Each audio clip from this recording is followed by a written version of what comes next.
আজকে যেই বিষয় নিয়ে আলোচনা করতে এলাম সেটা হচ্ছে রাজ্যের শিক্ষক, শিক্ষাকর্মী, পঞ্চায়েত, পুরসভা কর্মচারী এবং বিভিন্ন স্বশাসিত সংস্থা যেমন কেএমডিএ, তন্তুজা, পরিবহন নিগম এবং ট্যুরিজম, এই ধরনের যেরকম স্বশাসিত সংস্থা আছে যারা ডিএ পায়। আপনারা ইতিমধ্যে হয়তো অনেকেই জেনে গেছেন রাজ্য সরকার সুপ্রিম কোর্টে যে মডিফিকেশনের জন্য অ্যাপিলে করেছে, তাতে কিন্তু যেই পরিষ্কারভাবে কোনো শিক্ষক, শিক্ষাকর্মী, পঞ্চায়েত, পুরসভা কর্মী তাদের উল্লেখ নেই। তার মানে রাজ্য সরকার সুপ্রিম কোর্টে যেই রায় পাওয়া গেছে, এই রায় অনুযায়ী এরিয়ারে 25% ডিএ বা বাদবাকি 75% যেটা 2009 থেকে 2019-এর যে এরিয়ারে টাকা, এই ব্যাপক প্রায় 8 লক্ষ ও শিক্ষক, শিক্ষাকর্মী, পঞ্চায়েত, পুরসভা কর্মী এবং অবসরপ্রাপ্ত কর্মচারীদের বঞ্চিত করতে চাইছে। এই যে সরকারের প্রয়াস, এই যে দ্বিমুখী নীতি, এই যে বিভাজনের যে খেলা করছে, এই খেলা আমরা খেলতে দেব না। সংগ্রামী যৌথ মঞ্চ 12 লক্ষ শিক্ষক, শিক্ষাকর্মী, সরকারি কর্মচারী এবং যারা ডিএ প্রাপক পুরসভা তাদের জন্য লড়াই করছে। সংগ্রামী যৌথ মঞ্চ শুধুমাত্র রাজ্য সরকারি কর্মচারীদের জন্য লড়াই করছে না। এবং এটা আমরা অবাক হয়নি যে এই জিনিসটা হতে পারে, কেন কয়েক মাস আগে confederation of state government employees বলেছিল যে এই কোর্ট কেস শুধুমাত্র রাজ্য সরকারি কর্মচারীদের কোর্ট কেস। এটা এই কোর্ট কেসের ফলে শিক্ষক, শিক্ষাকর্মী বা পঞ্চায়েত, পুরসভা কর্মী পাবে না। আমরা জানি যে এর ভেতরে একটা পরিকল্পনা ছিল। রাজ্য সরকারের যে অভিব্যক্তি বা রাজ্য সরকারের যে পরিকল্পনা, সেই পরিকল্পনাকে বাস্তবায়ন করার জন্যই কনফেডারেশন এই কথা বলেছিল। আমি একসময় কনফেডারেশন করতাম, আমি সুবীর সাহা বলছি, এবং যখন কনফেডারেশনের প্রথম মামলা এরকম কোনো সিদ্ধান্ত হয়নি যে এই ডিএ মামলা শুধুমাত্র রাজ্য সরকারি কর্মচারী বা পেনশনারদের জন্য হবে। ওভারঅল যারা ডিএ প্রাপক তাদের সকলের জন্য এই ডিএ মামলা কনফেডারেশন করেছিল।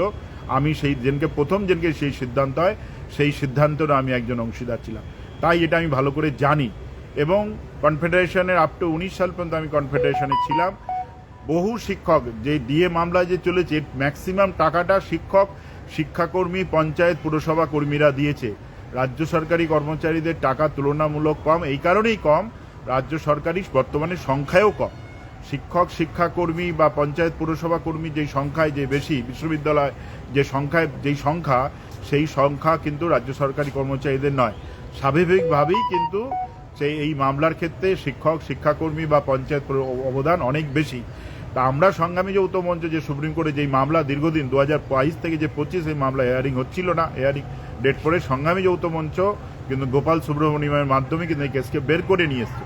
তা আমরা কোনো বিভ্রান্তে যাবেন না। শিক্ষক, শিক্ষাকর্মীদের আমরা বলতে চাই, যারা পঞ্চায়েত, পুরসভায় বলতে চাই, সংগ্রামী যৌথ মঞ্চ শুধুমাত্র 12 লক্ষ কর্মচারী শিক্ষকদের লড়াই করছে, 3,17,000 নয়। রাজ্য সরকার যে হিসাব দিয়েছে 3,17,000, যারা অ্যাক্টিভ গভর্নমেন্ট এমপ্লয়ি, যারা ডিসিশন মেকিং তাদের জন্য যে করেছে, তাদের জন্য সংগ্রামী যৌথ মঞ্চ লড়াই করছে না। ওভারঅল 12 লক্ষের জন্য, অবসরপ্রাপ্ত থেকে সবার জন্য লড়াই করছে। তা সকলে একত্রিত থাকুন। আগামী 13ই মার্চ আপনারা আপনাদের প্রতিবাদকে বুঝিয়ে দিন যে শিক্ষক, শিক্ষাকর্মীদের কি যোগ্যতা আছে, তাদের কি ক্ষমতা আছে, সেই জায়গাটা দেখাবার পালা 13ই মার্চ। আর এইটুকু আপনারা দেখে নিন যে রাজ্য সরকার শিক্ষক, শিক্ষাকর্মী বা পঞ্চায়েত, পুরসভা কর্মীদের প্রতি কি রকম মানসিকতা পোষণ করছে। আর কেন শিক্ষক, শিক্ষাকর্মীদের ডিএর অধিকার, কারণ যবে থেকে এই ডিএ রাজ্য সরকার দিচ্ছে, সেই বামফ্রন্ট আমল থেকে, তখন থেকে কিন্তু একই হারে ডিএ কিন্তু সকলে আমরা পাই। মানে একজন শিক্ষকও যেই ডিএ পায়, শিক্ষাকর্মীও তাই পায়, রাজ্য সরকারি কর্মচারীও পায়, তাই পুরসভা বা পঞ্চায়েত কর্মী তারাও পায়, যারা অবসরপ্রাপ্ত তারাও পায়। এবং যখনই পে কমিশন ঘোষণা হয়েছে সকলের জন্য হয়েছে, কোনো বিভাজন, কোনো এরকম পার্টিশন কোনো কিছু ছিল না। এটা যখনই কয়েক মাস আগে কনফেডারেশনের থেকে বলা হয়েছিল, তখনই আমরা আশঙ্কা করছিলাম, কিন্তু তখন বলার মতো আমাদের আসেনি। কেন যতক্ষণ না এই পরিকল্পনা দেখতে পাচ্ছি, তাই ভাববেন না যে কেউ একজন মামলা করেছে বলেই, প্রথম মামলা করেছে বলে তাদের কথা অনুযায়ী রাজ্য সরকার দিয়ে দিতে বাধ্য শুধু শিক্ষকদের বা দেবে। এর মধ্যে সংগ্রামী যৌথ মঞ্চের মধ্যে অংশীদার আছে। সংগ্রামী যৌথ মঞ্চ শিক্ষকদের হয়ে মামলা করছে, শিক্ষাকর্মীদের হয়ে মামলা করছে, পঞ্চায়েত কর্মীদের জন্য মামলা করছে, পুরসভা কর্মীদের জন্য মামলা করছে।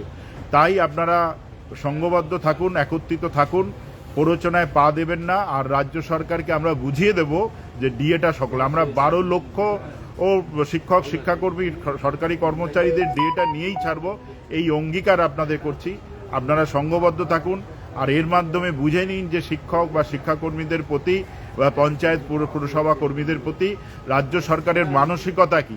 সে ভাবছে যে 12 লক্ষদের থেকে 3,17,000 যদি দিয়ে দিই তাহলে সংগঠন কোনো কথা বলবে না। অন্য সংগঠন কি করবে না করবে আমরা জানি না, তার দায়িত্ব আমাদের নেই।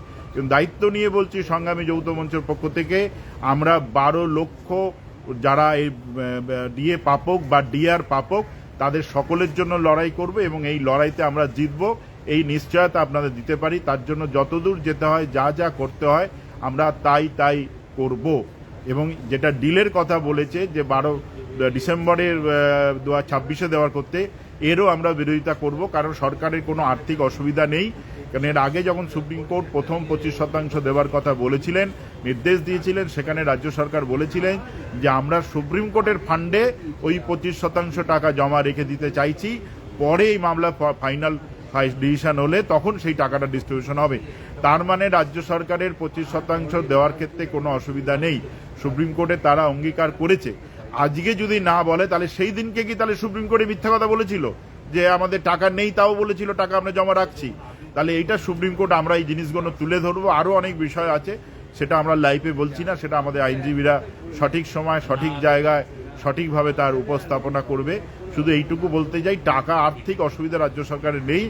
যদি থাকতো তাহলে এই যে দুয়ারে সরকার বা বিভিন্ন পাড়ায় পাড়ায় সমাধান যে স্কিম নিয়ে যে বিভিন্ন টাকা মরির মতো লুট হচ্ছে, সেটা তারা রাজ্য সরকার করতো না। আর্থিক কোনো জায়গায় কোনো অসুবিধা নেই, সেটা আমরা আদালতে প্রমাণ করে দেবো আর কি। যে এবং আমরা ডিসেম্বরে কেউ মানবো না, আমাদের যেই সময়ে বলেছে সেই সময়ের মধ্যে দিতে হবে। অলরেডি সংগ্রামী যৌথ মঞ্চ কন্টেম্প মামলা করেছে। তাই শেষ কথা বলে আমি আজকের মতো এই সময় লাইভ আমি শেষ করব। সকল শিক্ষক শিক্ষাকর্মী, পঞ্চায়েত পুরসভা কর্মী, স্বশাসিত সংস্থা কর্মচারী, রাজ্য সরকারি কর্মচারী, অবসরপ্রাপ্ত শিক্ষক এবং রাজ্য সবাই একত্রিত থাকুন, সংগ্রামী যৌথ মঞ্চের প্রতি ভরসা রাখুন। যা যা করণীয় আমরা তাই করব, এবং সকলেই ডিএ পাবে। সংগ্রামী যৌথ মঞ্চের পক্ষ থেকে এই নিশ্চয়তা দিচ্ছি আর কি।